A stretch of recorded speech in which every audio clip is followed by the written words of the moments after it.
My name is Rene Enriquez. My CDC number is 869-471. I have been involved in organized crime for 20 years, and I've been a Mexican mafia member for over 17 years.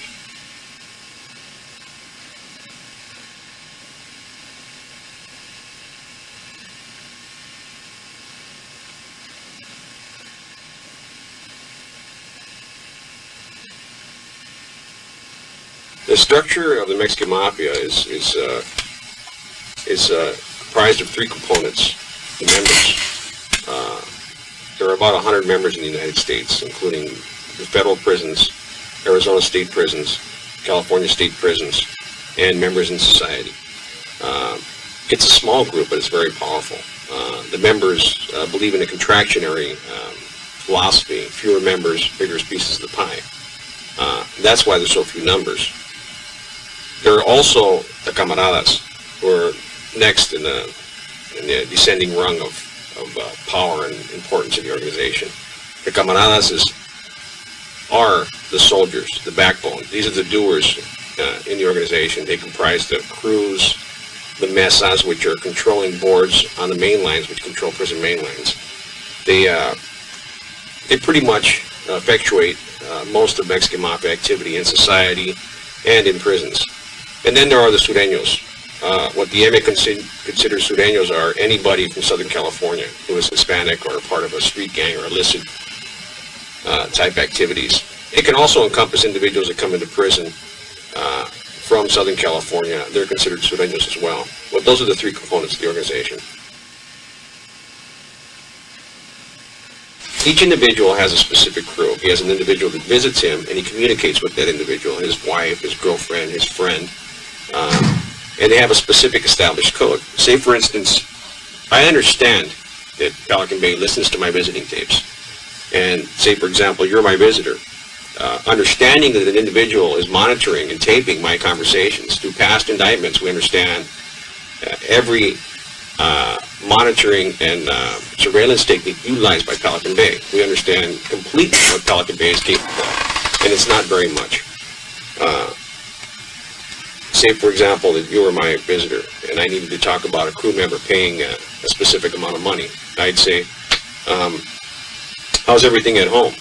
You would tell me, everything's fine. Joe came by last month, and he helped me in the garden. He planted 4 rose bushes, and he says he'll come back every month to help me maintain the yard.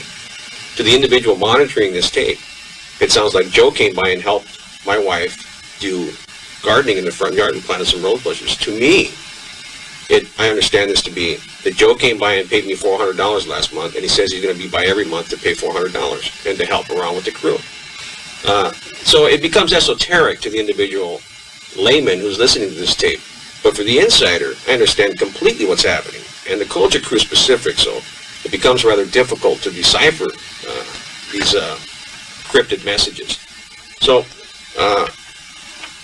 it's pretty easy to circumvent the security procedures in terms of visiting. Not only do they use this carnival talk that we like to call it, and this innocuous form of conversation to circumvent the things, the security measures, but we also use sign language. We all studied American Sign Language in the Mexican Mafia. Most of the individuals understand some form of sign language. We have money, drugs, dead, hit. There are a multitude, black. There are just a multitude of signs that we've learned and utilized in the visiting room in order to circumvent the audio recording. They also utilize notes, which they secrete in their body cavities and take out to the visit and hold up against the window for the visitor to read. And this is frequently done. Circumventing the security measures in the visiting room are easy. It's done with regularity, and it's almost impossible to stop. And every weekend, from that visiting room, there are assaults occurring. There are crew instructions going out. There are RICO activities going on. Money laundering, and any crime that you can imagine is occurring in that visiting room on a regular basis. I personally utilized the trust accounts to launder money. I would receive Mexican Mafia payments from multiple sources, and this was only a small fraction of the overall payments that I received. I know multiple individuals in California state prisons, federal prisons, that utilize these trust accounts to launder money. They receive money from a variety of sources, and once it's on their books, they fill out a form called a trust withdrawal application, and they're entitled to release money to any individual they wish. We do this on a frequent basis. I was allowed to utilize the trust account system to buy U.S. savings bonds, double E savings bonds, thousands of dollars worth of bonds. I was allowed to establish a bank account and earn interest on the account in the Bank of America in Crescent City from Pelican Bay. All of these savings and these bonds were placed in the Pelican Bay State Prison vault. But this is a regular occurrence. I mean, this is a system where we can receive illegal money and release legitimate checks, cleansed money, tens of thousands of dollars moving in and off the books on a regular basis. I think an investigation revealed that some individuals have upwards of $25,000 in their accounts. These are individuals in SHU who haven't had a job in 20 years who receive this type of money on a regular basis. In small payments, small increments of $100, $150, $200, $500, but it's cumulative. Every cent of that money is criminal money. There's no mistake in it. It doesn't take a rocket scientist, and I don't mean this in a derogatory fashion, but it doesn't take a rocket scientist to figure out that the Mexican mafia are receiving increments of $150, $200, $350 on a regular basis, is amassing money from illicit sources. Nobody in society can afford to pay individuals this money for their canteen, nor does an individual in prison need $20,000 on his books for bubble gum and candy bars. It's painfully obvious that individuals are conducting criminal enterprises from their cells, and the Mexican mafia understands that nothing can be done about it, so they continue their activities.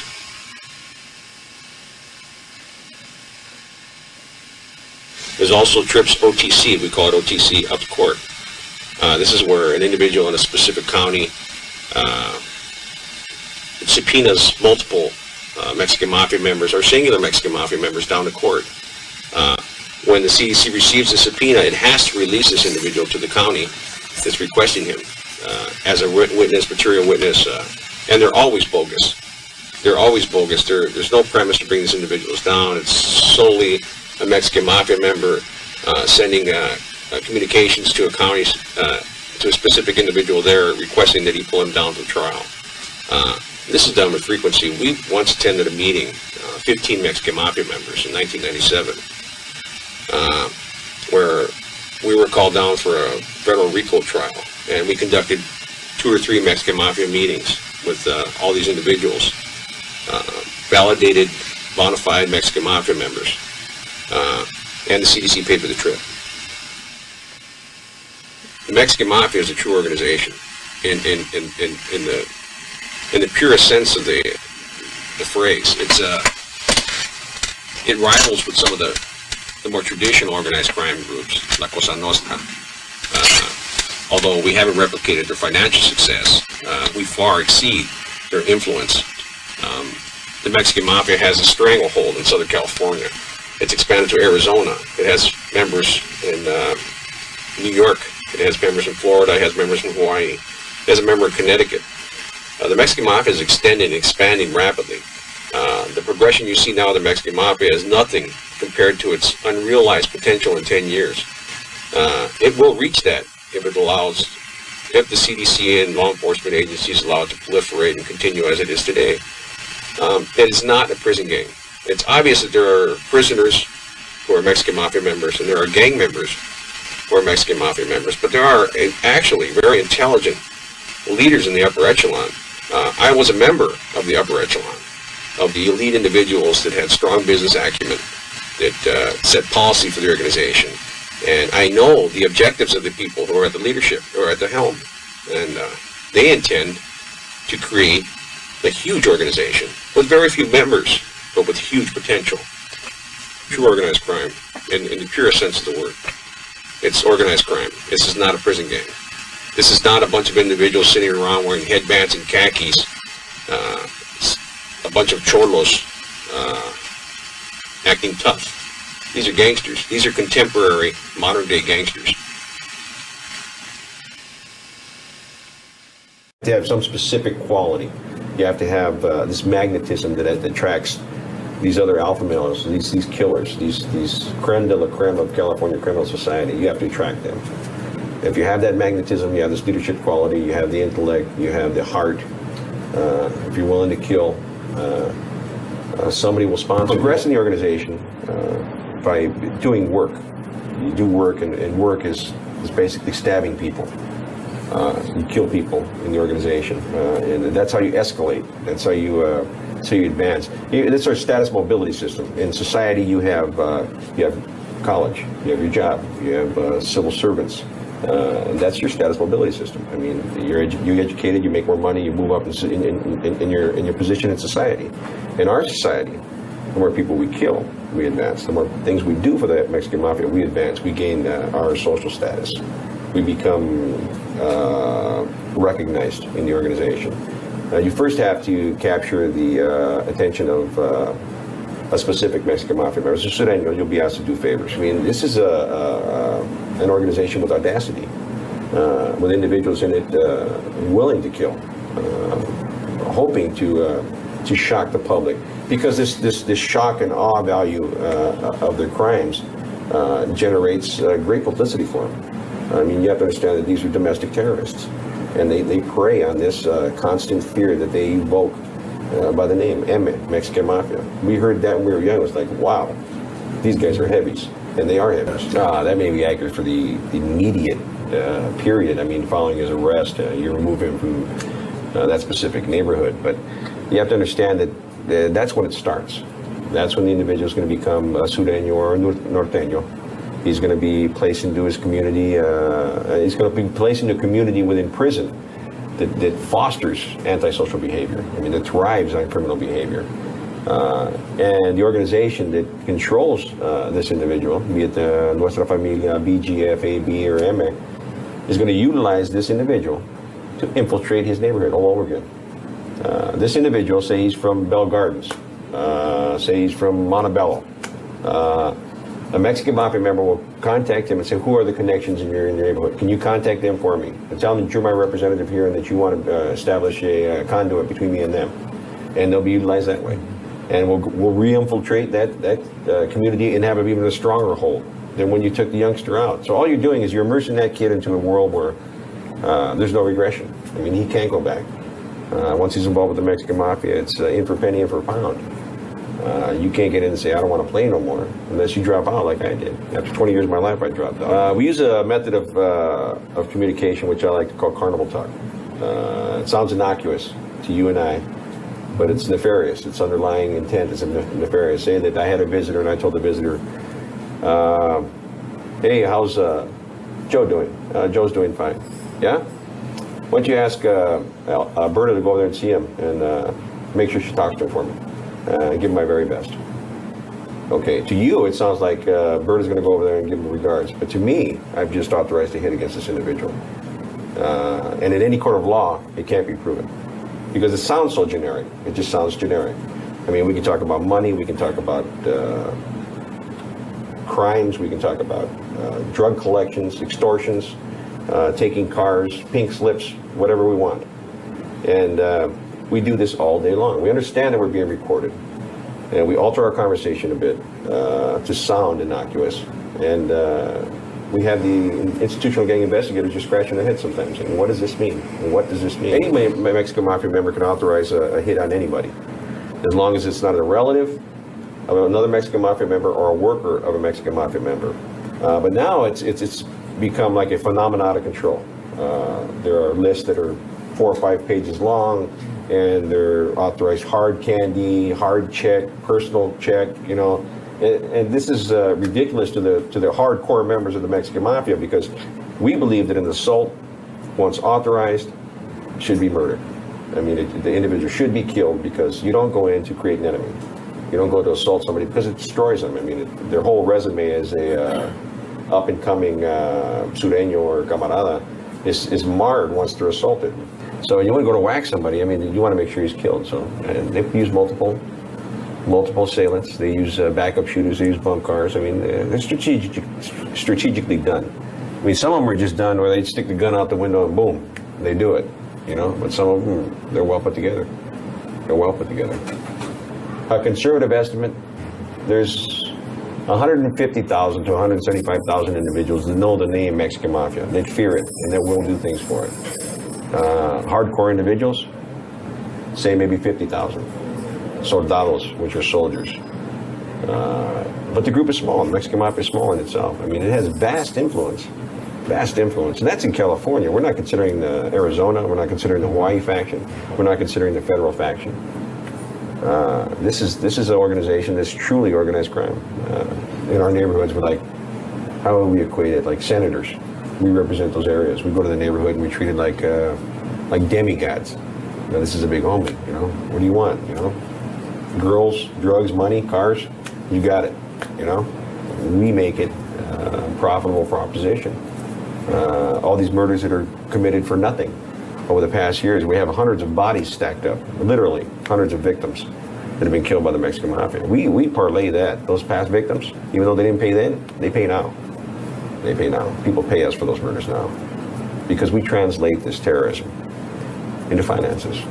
Well, you have a facilitator. This individual is usually a visitor who handles all your communication to the crew chief. The crew chief is the individual who is your right-hand man. He's a representative on the streets. And from there you have crew leaders, individuals who run specific areas for you, parts of your territory. As a member, and then below them there are workers. Those are the guys that are out there actually collecting and selling drugs and doing the extortions for you and enforcing. As a member, you have an organizational entitlement. As soon as you're made, you inherit a piece of turf. It's usually the area which you hail from. Say, I'm a boxer from Artesia. As boxer from Artesia, I can conduct any illicit activity in Artesia that I wish, without any opposition from the organization. I don't have any kickbacks to give anybody. I don't owe anybody any money. This is all cream for me. I can also conduct business in the outlying areas as long as it doesn't interfere with another member's business objectives. If it does, we strike an agreement. I'll give you X amount of money to let me function here, or you give me X amount of money and you can function here. Everybody pays in the mob. Everybody pays. To do business, we all pay. It's smart business. But I can function anywhere in the state of California, anywhere I wish, with the full authority of the Mexican Mafia and the full authority of my crew, me being the figurehead of that crew, the ultimate power in that crew, as long as it does not interfere with other members' business. And if it does, I can easily politic on that member, get him killed, and take over his business. It's that simple. That's all life is in the Mexican Mafia. That's why it's so treacherous. I used to run quite a large crew, probably one of the most successful crews in Southern California. And I did it all through business and mail. We'd alter their names, we'd alter my name when they wrote back, and we conducted business out of Pelican Bay for about 10 years. And I was clearing maybe 60 a year from the cell at Pelican Bay. And that's not bad for being in prison, 1,000 miles away from your base of power. That's not bad at all. How much is the crew making? Astronomical amounts. I mean, I'm at the low end of the spectrum being paid. I understand that I'm the figurehead. They're doing all the work. They own legitimate businesses. We had three legitimate businesses, and they ran them. But underneath that, they were doing illicit drug trade, extortion. So if they're driving Mercedes-Benzes, Lexuses, Escalades, they're pulling in 7 figures easy. I mean, the whole haul of the crew is 7 figures easy. They made far greater amounts of money than me. But I was satisfied with what I got. I was happy. Although with blue-collar money, I put my kids to college, I supported my family, and I did well, I think. I know the Mexican Mafia has established ties with La Cosa Nostra and the federal prison system. Although, personally, I never had dealings with them. We had dealings with others, Asians, in Monterey Park. And we know that they had triads. We had ties with other organized groups in specific areas, methamphetamine cooks. We had ties with the Arellano Felix clan in Mexico.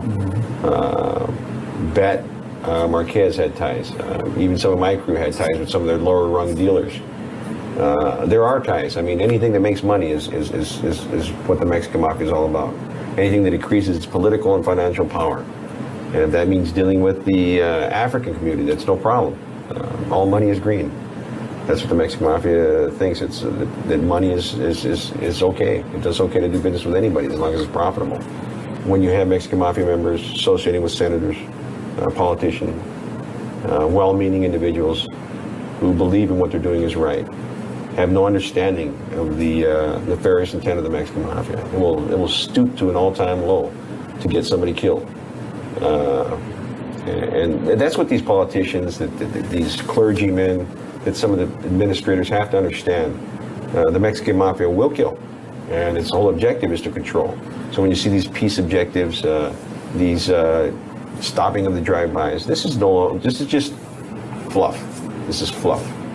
This is the Mexican mafia trying to achieve something here, and it's doing it because it looks good.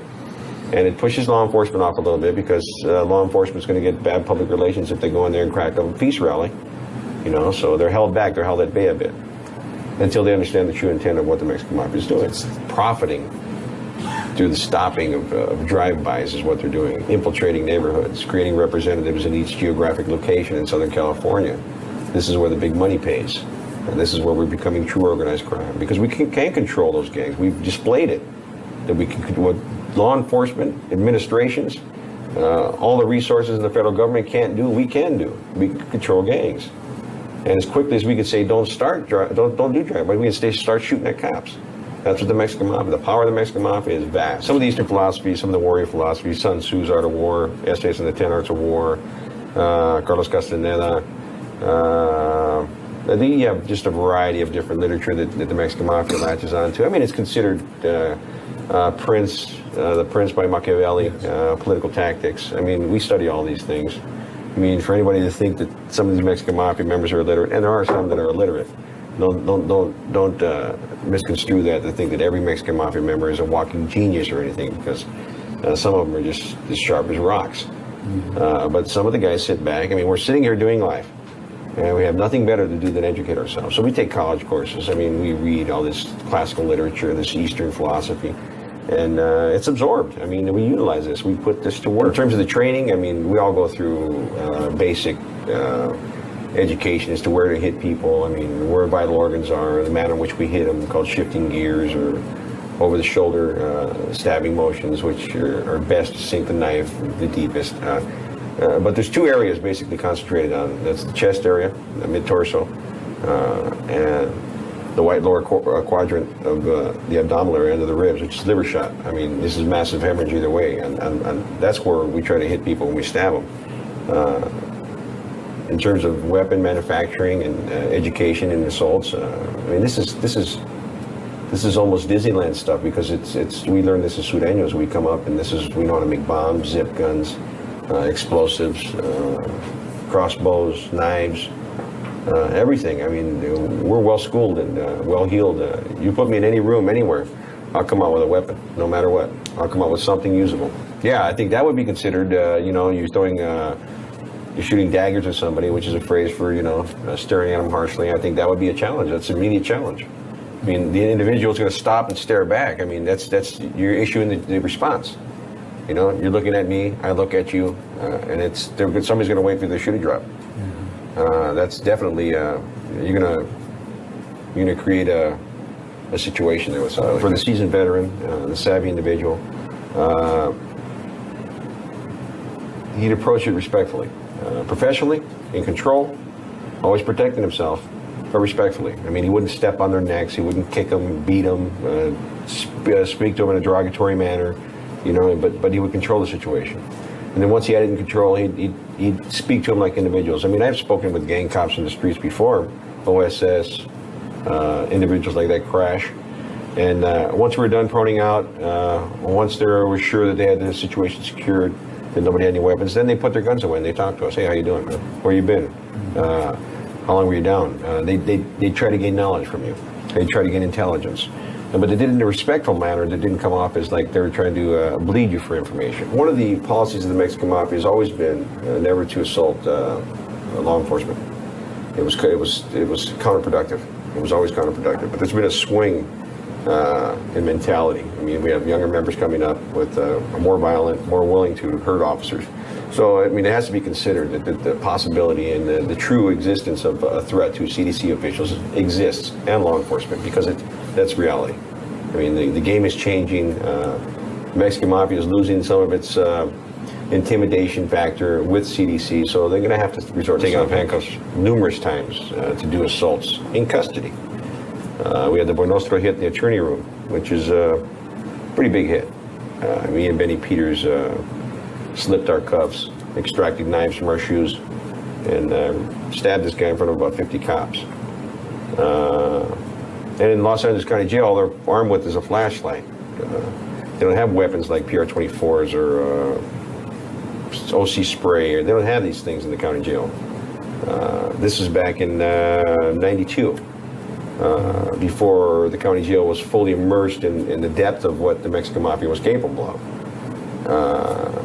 And unfortunately, they had to stand around and they watched it while it occurred because they couldn't stop it. Another time, they stabbed an individual, Mexican Mafia member by the name of Henry Carlos in a court tank at CCB. And the only thing that stopped that was that an officer mentioned having a gun. And that's what stopped that hit. I mean, I used to practice in Pelican Bay making cuff keys. You can do it with a bobby pin.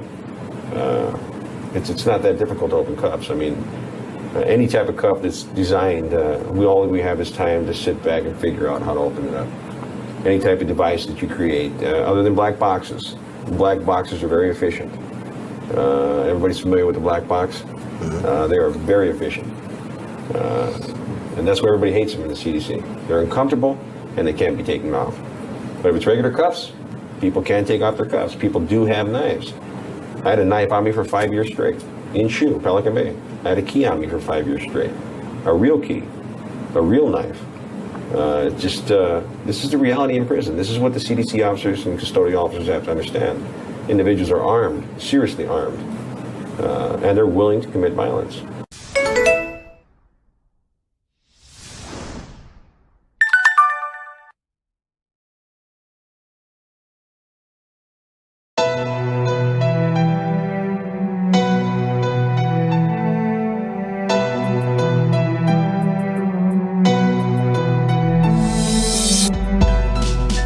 Rene Boxer Enriquez, born July 7, 1962 in Artesia, California, is a former Mexican-American mobster.